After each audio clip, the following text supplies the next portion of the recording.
摩尼佛，南无本师释迦牟尼佛，南无本师释迦牟尼佛，南无本师释迦牟尼佛，南无本师释迦牟尼佛，南无本师释迦牟尼佛，南无本师释迦牟尼佛，南无本师释迦牟尼佛，南无本师释迦牟尼佛，南无本师释迦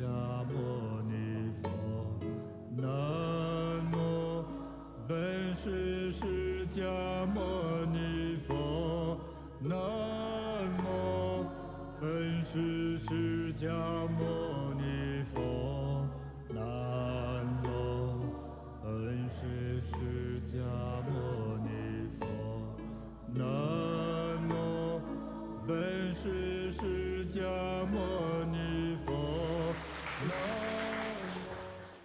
방금 여러분께 드린 것은 축복입니다.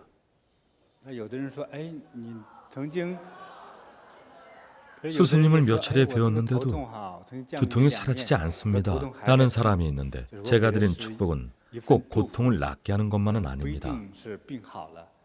열심히 살아가시라는 축복을 먼저 드렸습니다.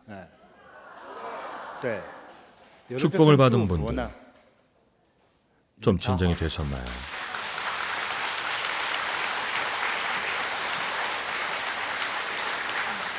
때로는 열심히 살아가시라는 축복, 훌륭한 사람, 길상한 사람이 되시라는 축복을 드리기도 합니다. 방금 가표를 하는데 한 어머님께서 구석에 앉아 같이 온 딸의 장래를 걱정하고 계셨습니다. 딸이 대학을 다니는데 공부를 잘 못해서 장래가 걱정된다고 하셨습니다. 이 일에 관해서는 짧게 설명을 좀 드리겠습니다. 사람의 인생은 여러 단계로 나뉩니다. 지금이든 나중이든 학생 신분으로 공부하는 것은 한 번은 꼭 거쳐가야 하는 과정입니다. 공부를 잘하면 미래가 더 밝을 수도 있겠죠. 졸업 후 취업하기도 쉬울 겁니다. 하지만 공부를 못한다고 해서 미래가 꼭 학교 성적처럼 암담한 것도 아닙니다. 제 개인적인 견해를 말씀드리자면 공부를 엄청 잘한다고 해서 인생의 전체 성적표가 화려한 것은 아닙니다.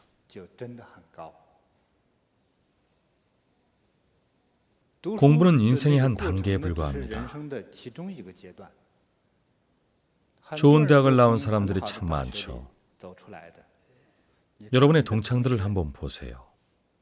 사회적으로 성공한 사람들 모두가 학교에서 성적이 제일 좋았던 사람이었습니까? 대답해 주실 분 있습니까? 아닐 겁니다.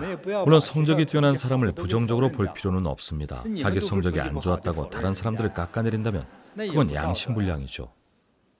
그래도 대부분 그런 식으로 대답을 합니다. 보통 선생님이 기대하는 일반적인 답을 내놓지 않는 학생도 정답은 아니더라도 사실 스스로 열심히 생각을 하고 내놓은 답입니다. 성적이 안 좋은 학생들은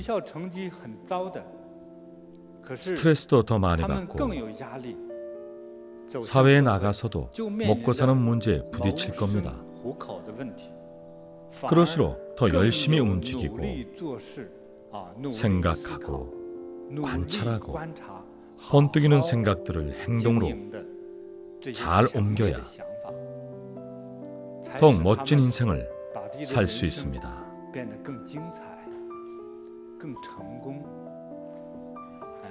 학교 시험에서는 뒤처졌지만 인생의 길에서는 크게 앞서 나갈 수 있습니다. 세계적으로 이름난 인물들을 보면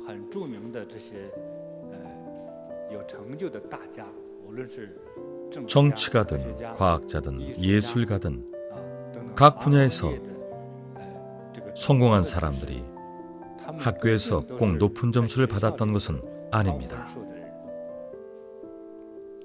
저 같은 경우는 성공도 실패도 아니지만 확실히 학교 공부를 덜 하긴 했습니다. 그렇다고 공부를 덜 해도 다른 분야에서 성공할 수 있다는 말은 아닙니다. 그건 잘못된 것이죠. 학교 다닐 때 배운 물리학 지식들을 장사할 때 써먹던가요? 꼭 그렇진 않죠. 한때 열심히 외웠던 화학 분자식도 죽을 때까지 한 번도 안 쓰지 않습니까? 그렇죠? 그래도 공부를 많이 해두면 이 세상의 크고 작은 사물, 과거의 일들에 대해 어느 정도 종합적인 이해가 가능합니다. 자연과 과학을 조금은 알게 되는 겁니다. 하지만 인생의 길을 잘 갈 수 있을지는 몇 가지 중요한 것들에 달렸습니다. 첫째, 스스로의 노력 여부입니다. 최선을 다해 노력했는가? 둘째, 훌륭한 꿈이 있는지의 여부입니다. 셋째, 큰일에 대한 포부가 있는지입니다. 어린 친구들도 여기 계시죠? 나중에 무언가 더 큰일을 하고 싶나요? 다들 쑥스러우신가 보군요. 괜찮습니다. 혹시 큰일을 하고 싶은 분이 있다면, 영어권 분들 중 그런 분이 있다면 제가 다시 올라가서 수업을 더 하겠습니다.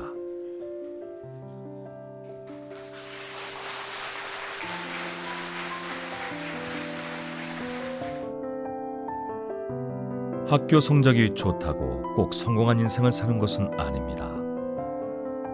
그렇다면 인생의 길을 잘 걸어가려면 무엇이 필요할까요? 큰일을 하려면 무엇을 갖춰야 할까요? 넓은 마음을 갖춰야 합니다. 며느리가 시어머니, 즉 남편의 어머니를 우습게 보고 험담을 했다면 속이 넓은 겁니까? 좁은 겁니까? 사람이 좋은 겁니까? 나쁜 겁니까? 그런 사람은 부자가 될 수 없습니다. 부자가 되어도 나쁜 일이 닥칠 겁니다. 더 나은 인생을 살려면 마음을 넓게 써야 합니다. 넓은 마음을 가져야 합니다. 자비로운 마음을 가져야 합니다. 자비심은 얼마든지 스스로 기를 수 있습니다. 작은 동물을 보고 죽일 생각을 하면 안 됩니다. 상처 입힐 생각도 말아야 합니다. 가난한 사람을 본다면 바로 불쌍한 마음이 생기고 안쓰러운 마음이 생기고 조금이라도 돕고자 하는 마음이 생기도록 넓은 마음을 길러야 합니다. 넓은 마음은 곧 자비심입니다. 사람들과 일을 하며 이익이 생기면 상대방의 이익도 반드시 함께 생각해야 합니다. 동업자와 일을 해서 10만 원을 벌었다면 몰래 자기 주머니에 다 넣을 생각하지 마세요. 그러면 주변에 친구가 사라질 겁니다.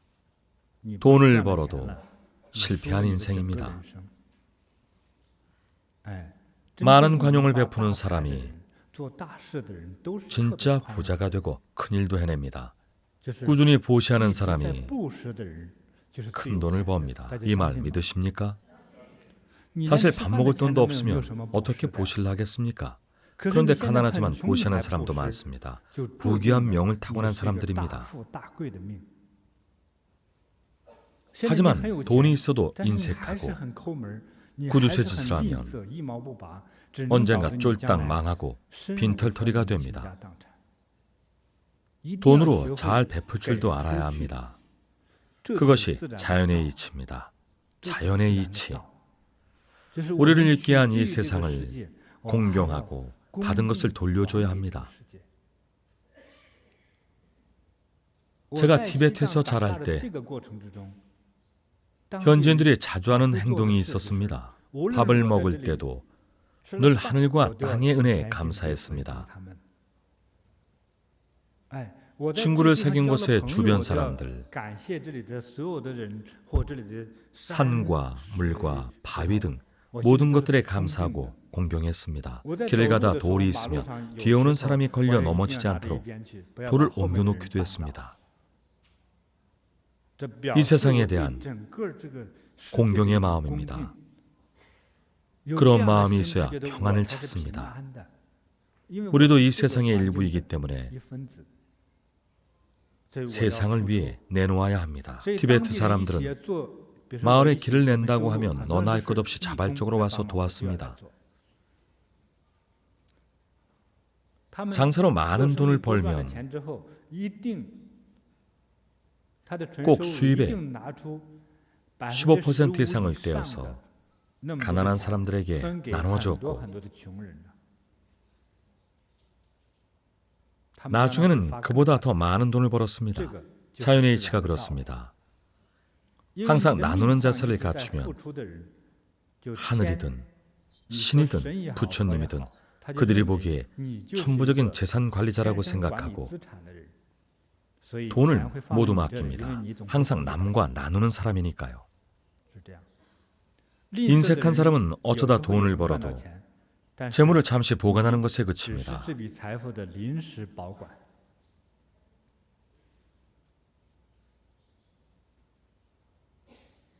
자비로운 사람은 분명 부자가 됩니다. 어떤 이유로 부자가 못됐다면 그의 자손이 부자가 됩니다. 신을 만나면 신의 도움을 받고 귀신을 만나도 귀신의 도움을 받습니다. 신을 만나면 놀라 죽는다든지 귀신을 만나면 중풍에 걸려 끝장나는 것이 아닙니다. 저는 지금까지 별별 곳에 다 살아봤습니다. 무덤 옆에서도 자봤습니다.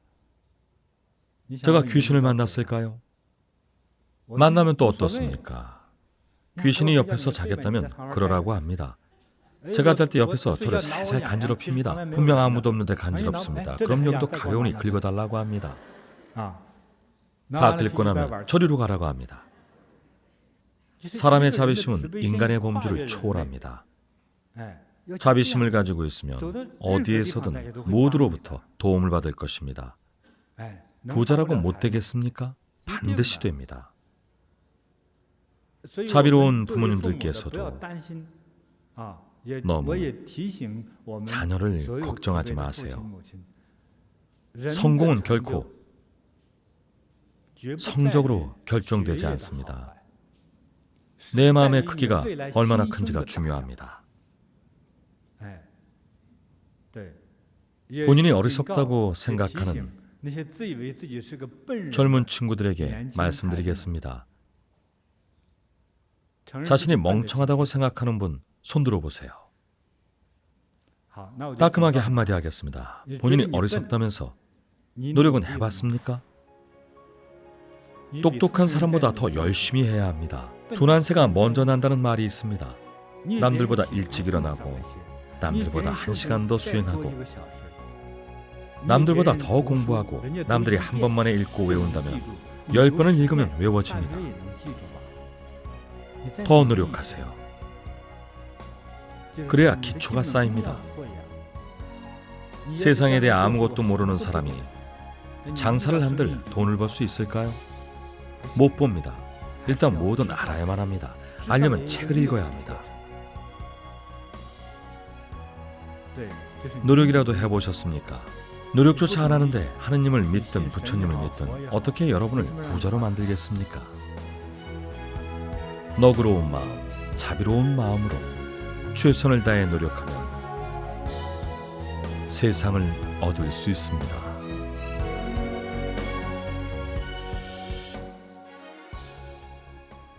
왜 어떤 사람은 돈을 벌고 어떤 사람은 못 벌까요? 저는 공평한 분이지 않습니까? 부처님도 공평하신 분일 겁니다. 그분들이 부를 누구에게 맡길까요? 부와 권력은 우선 목적이 훌륭한 사람에게 맡깁니다. 그 다음은 자비롭고 너그럽고 도량이 큰 사람에게 줍니다. 확고한 정신력도 너그럽고 도량이 큰 사람만이 가질 수 있습니다. 1,000만 원을 벌었다고 다리가 후들거릴 정도로 감격한다면 부자가 될 수 없습니다. 한 번에 1억 원을 벌면 혀를 꽉 깨물지도 모릅니다. 커다란 힐이 느껴져도 자제할 줄 알아야 머리가 차분해집니다. 물론 갑작스러운 사고로 당황할 수는 있습니다. 교통사고를 당한 사람이 제게 전화를 했는데 말을 잇지 못하고 엉엉 울기만 했습니다. 제가 교통사고가 난 거냐고 물으니 그렇다고 하더군요. 너무 긴장해서 교통사고가 났다는 말조차 못했습니다. 확고한 정신력이 부족해서 그렇습니다. 선수행을 하셔야 합니다. 그래야 자비심과 관용도 생겨납니다. 어쩌면 하느님이나 부처님이 보시고 사람됨이 괜찮고 자비로우니 부를 저 사람에게 맡겨야겠다고 하실지 모릅니다. 천지간의 부는 무한합니다. 세계 어느 곳에나 부와 황금은 널려 있습니다. 신들이 그 황금을 여러분께 맡길까요? 그 황금을 여러분께 맡긴다면 준비가 되어 있습니까? 훈련이 되어 있습니까? 자비롭고 도량이 넓은 사람은 남이 맡긴 돈을 갖고 도망치지 않습니다. 예전에 그랬다 해도 제 이야기를 잘 듣고 앞으로 그러지 않으면 됩니다. 자비와 도량 이야기를 꺼낸 이유는 학부모들이 자녀들의 학업 성적을 지나치게 걱정하셔서 그렇습니다. 사람마다 다 성장의 길이 있습니다.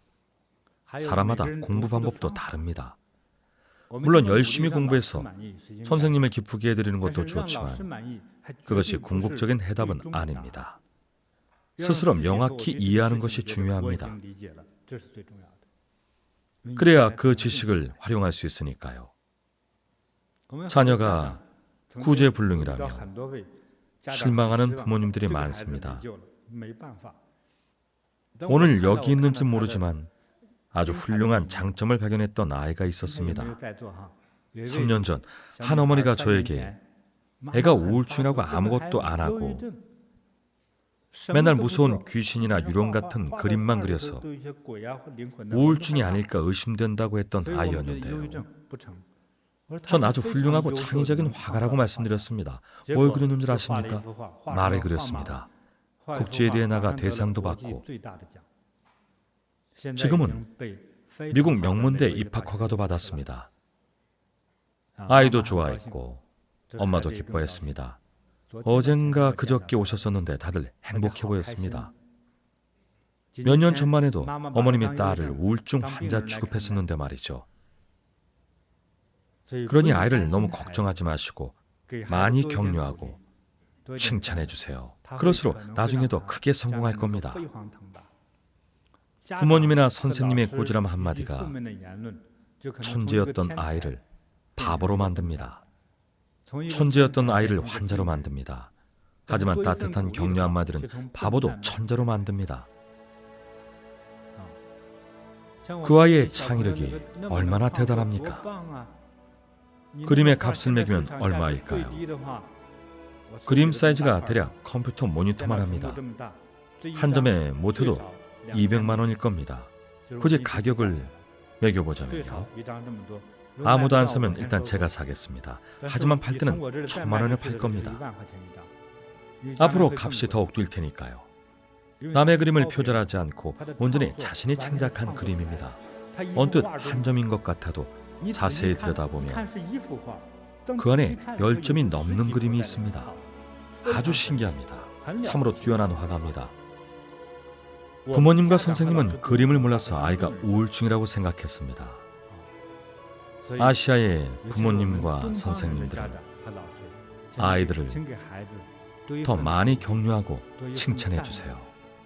그러면 아이가 진짜 천재가 되고 사회에 쓸모있는 사람이 될 겁니다.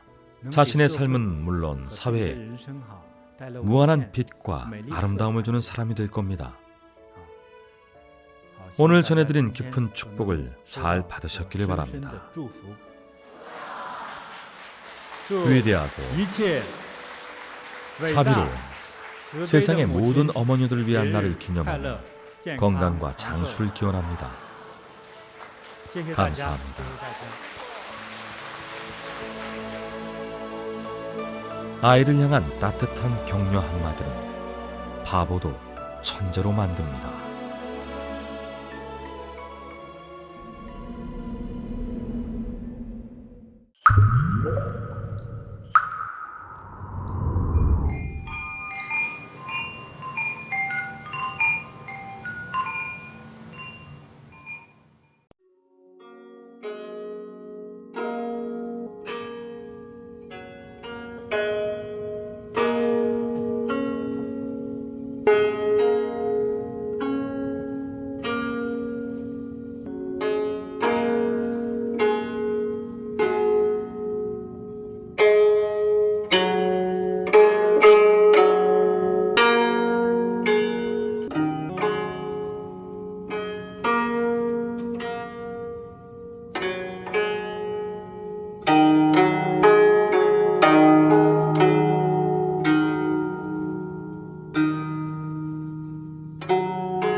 điện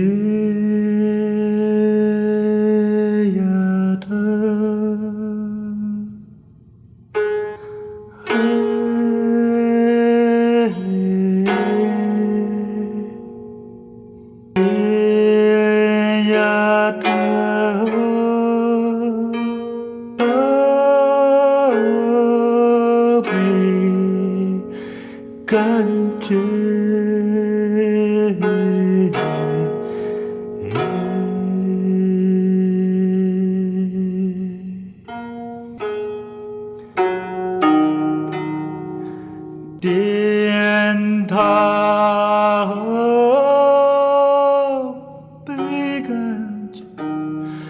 베간제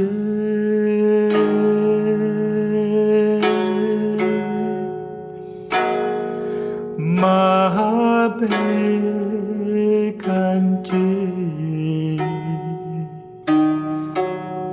난자 사모 가테소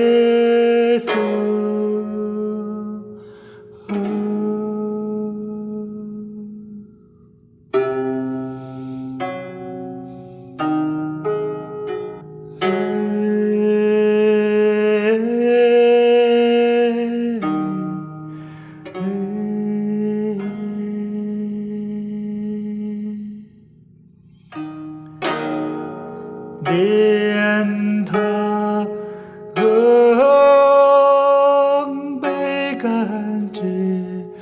베간제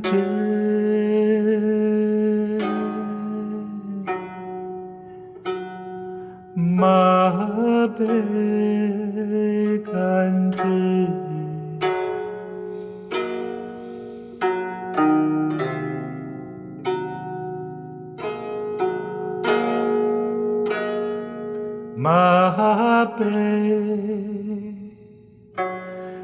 마베간제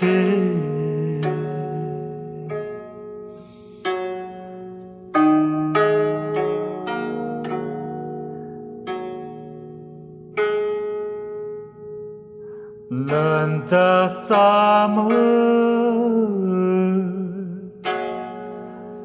가테소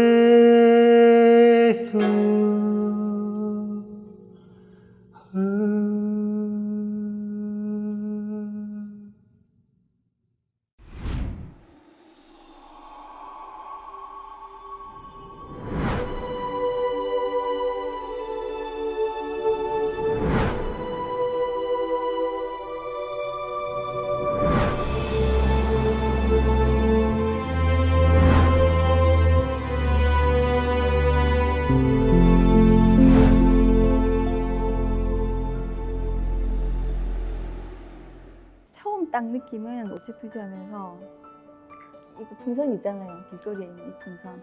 여기서 바람 쭉 들어가는 것처럼 내가 바로 팍 서는 그런 느낌이었어요. 나는 아직도 생생해. 너무 신기해가지고.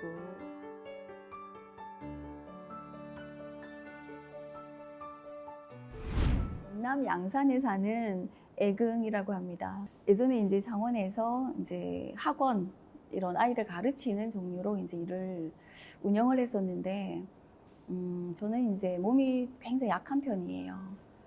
아주 어릴 때부터 이렇게 왜 그랬는지는 모르겠는데 학교 가서 놀고 집에 올 때쯤 되면은 거의 쓰러지는 거예요.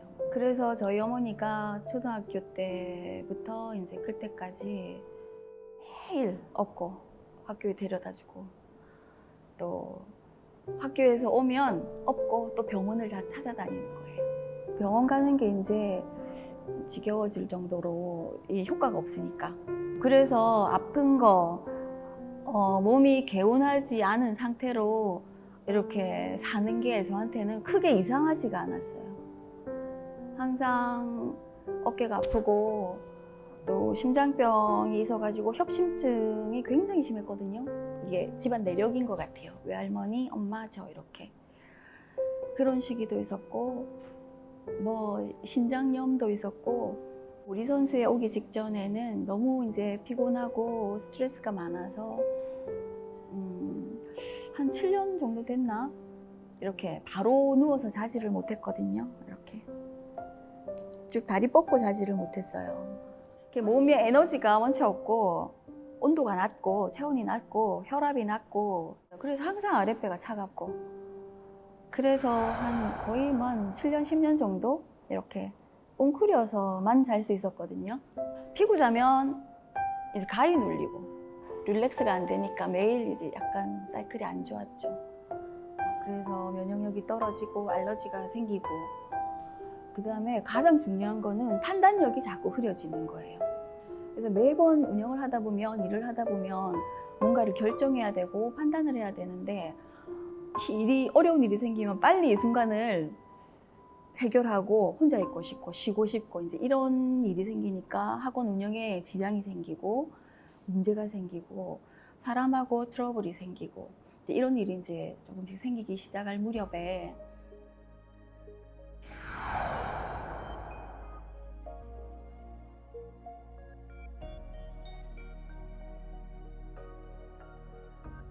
제 투지를 그때 간단하게 배우고 이렇게 잠깐 앉아 있었죠.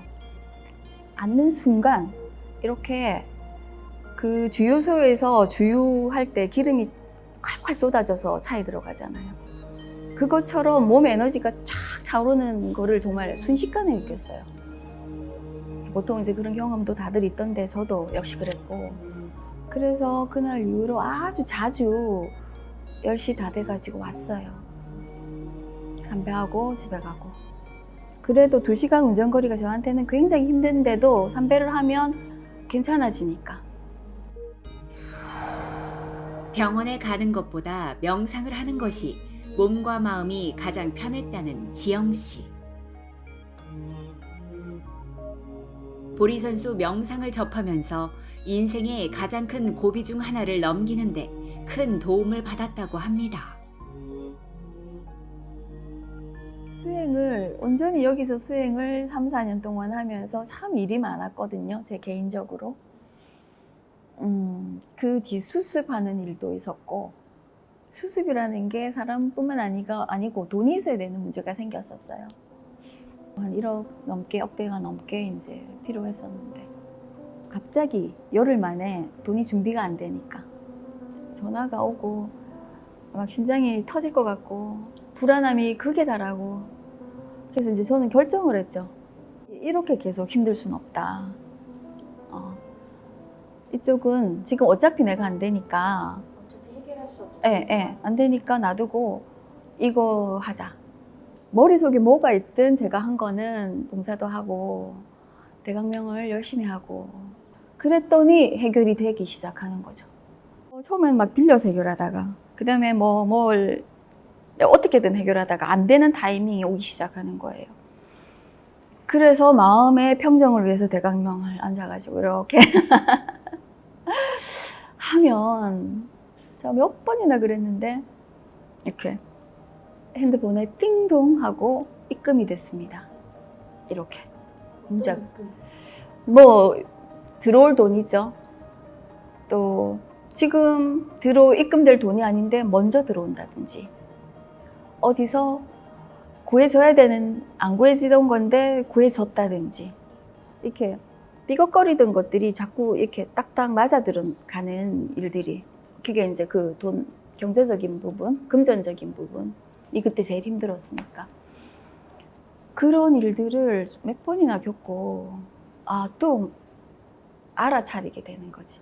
결정적으로 마지막에 이제 진짜 훅 와닿았던 게 그 교통사고 났을 때 늘 가던 집 앞에서 이제 지하도로를 가는데 차가 한 대도 없어서 순간적으로 착각을 해가지고 반대쪽 길을 가다가 터널에서 이렇게 굴렀거든요.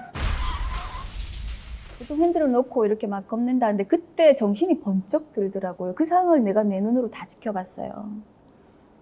그리고 이름이 딱 떠오른 사람이 있었어요. 보통은 보험사나 이런 데 전화를 해갖고 해결을 하는데 걸레같이 된 그 차를 끌고 나와가지고 떠오르는 그 사람한테 전화를 했어요. 그리고 돈이 반 정도 해결이 됐어요. 기적처럼. 지금 하늘에서 뚝 떨어진 느낌이었어요. 진짜. 정말 하나도 안 다치고 돈은 해결이 되고, 그거는 누구 사람의 도움이라기보다 저는 분명히 여튼 받은 거라는 거가 저는 이제 알겠어요. 근데 제가 그 당시에 죽으라고 붙잡고 다녔던 게 차고 어디고 길상근 이런 우리 법물 있죠. 그 연부를 하고 기도를 하고 이거는 기본적이고 그때 너무 힘든 상태였지만 죽어도 내가 이거를 에너지를 받아야겠다 싶어갖고 법대에 올렸다가 내려주신 그 끈을 너무 소중하게 여기고 차에 죽어라 메고 다녔어요. 저는 믿거나 말거나 그런 에너지의 도움이라고 생각이 들어요. 건강 부분. 저 이제 다리 쭉 뻗고 잘 자거든요. 그거는 수행하고 한 6개월, 1년 되고부터 이렇게 뻗고 자요. 손발의 온도가 완전히 따뜻해졌어요.